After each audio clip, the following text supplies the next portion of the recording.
My name is David Hazard Wardell. I was born and raised in Fall River and spent most of my growing years at the end of Maple Street, where 4 houses away lived historian Ellis Gifford. He was then in his 70s, and he had a great influence on me as a grandfather image. As a young boy, I belonged to Boy Scout Troop 10 and quickly rose to the rank of Eagle Scout with 3 palms.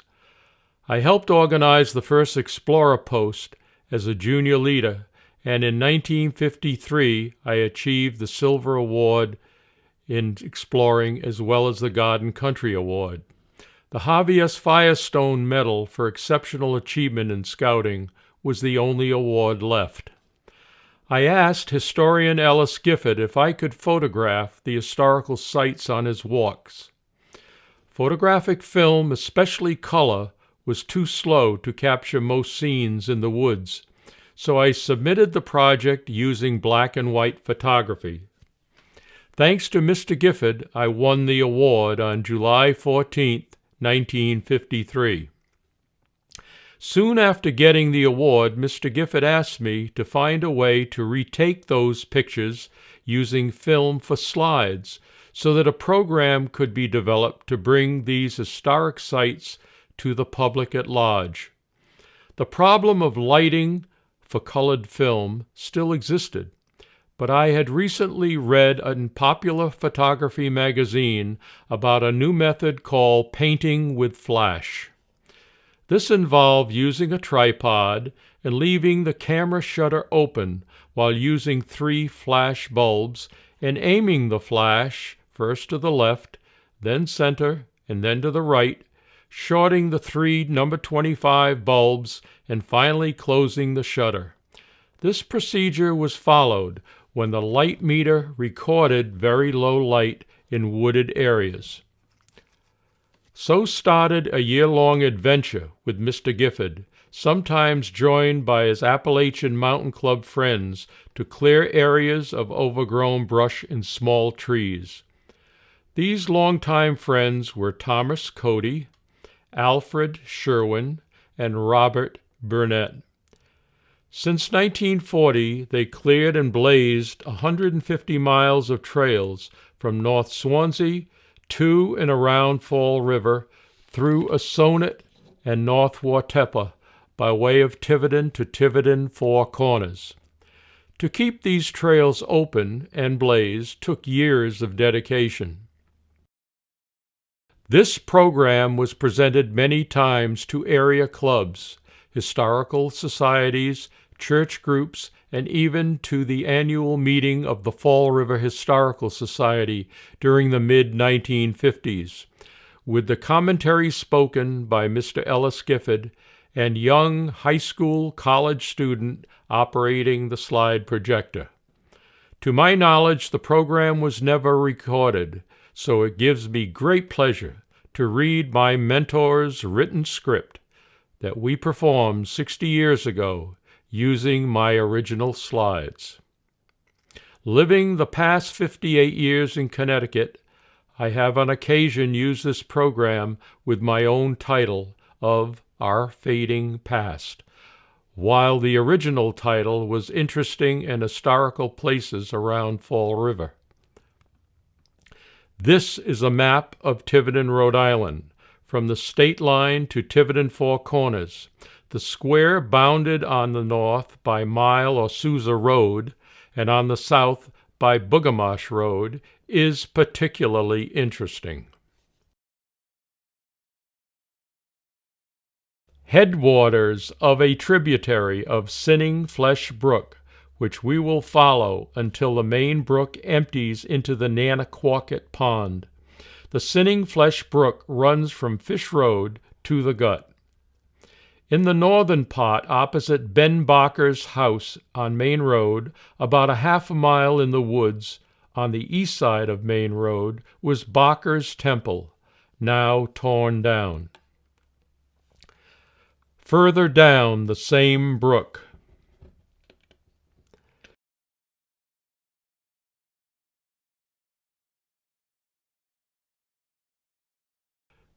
The main Sinning Flesh Brook, east by Kramer's Pond, about due east of the railroad bridge, is an area of possibly a square mile, in which I am told by Roland Clement, one of the associate editors of Peterson's Bird Book, that there are more varieties of nesting birds that he has found anywhere else. This area is a mecca for wild flowers. Ruins of an old wooden bridge, where I am told the farmers who raised many sheep in those days took their sheep to be washed before shearing. Ice dam above the gut in Sinning Flesh Brook at the head of Cascade of Chasm, which has been used since 1670 for flooding a fairly large area upon which to cut ice. After cutting, the ice was slid down a chute to the ice house in the gut until fairly recent times, until electrical refrigeration made it obsolete around 1946. This dam is shown in the earliest records of Tiverton that I have found. There appears to be no sign of a mill or its use for power. The chasm below it falls possibly 60 to 75 feet over rocks to the pond and back of the old church homestead, now owned by Jerome's.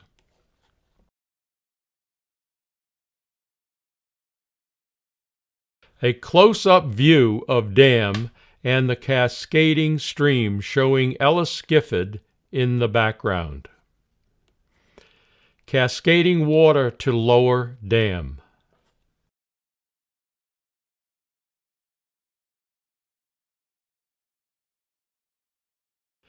A close-up view of embankment of another lower dam backing up the water for the larger surface to secure more ice from this lower pond in addition to the ice from the upper dam pond. At present, both the pond and Sinning Flesh Brook are artificially stocked with trout each year by the state. Late afternoon view of cascade from dam gate overflow.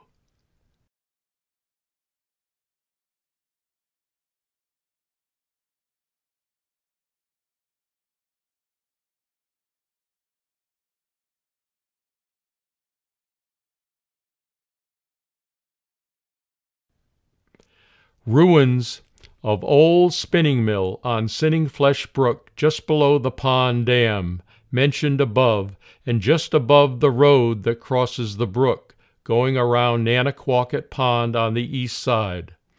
This is the earliest known mill doing textile work in this vicinity. It was established around 1750 by a man named Durfee. This was undoubtedly the source of yarn and thread mentioned in Miss Alice Brayton's story, Scrabbletown.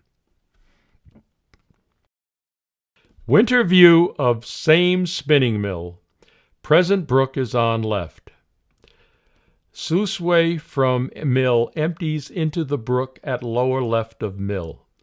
This yarn or thread was farmed out to women of the area who wove it into cloth on hand looms. This mill was abandoned, and in mid-1811 Mr. Durfee started the first textile weaving mill in what is now Fall River, Massachusetts, at Globe Corner. Interior view of this old spinning mill, which was a wooden mill except for the wheelhouse shown in photo. There are ruins of a small dam below the present dam for the pond, with a tunneled sluiceway to bring the water through this wheelhouse to give power for the spinning frames.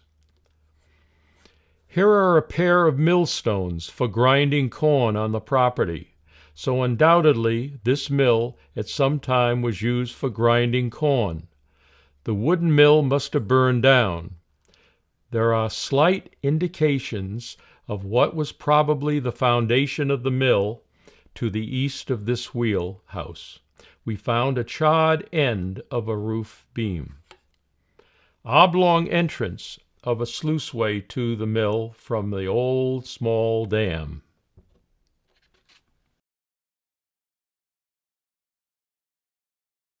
Fort Barton from Main Road at Town Hall, Tiverton. It is said that there were more colonial troops in action in this Battle of Rhode Island, of which this fort was headquarters, than in any other battle of the Revolutionary War.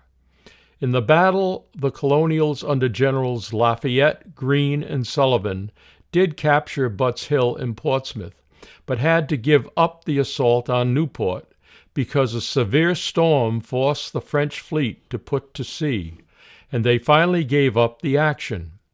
It is said that the artillery used at this fort had an extreme range barely reaching the present Island Park.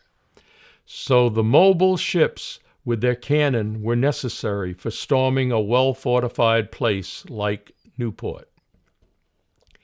Ruins of some of the breastworks of Fort Barton.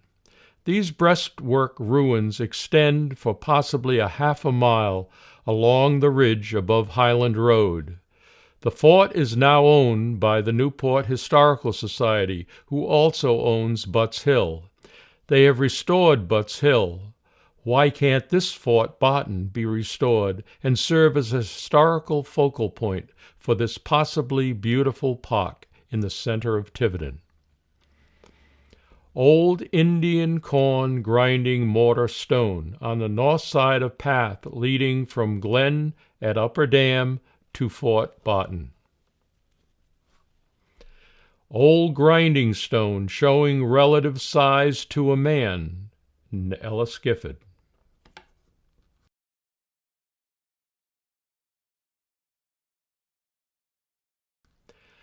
Site of ruins of Indian trading post on Lafayette Road, where the line of 8-rod way crosses.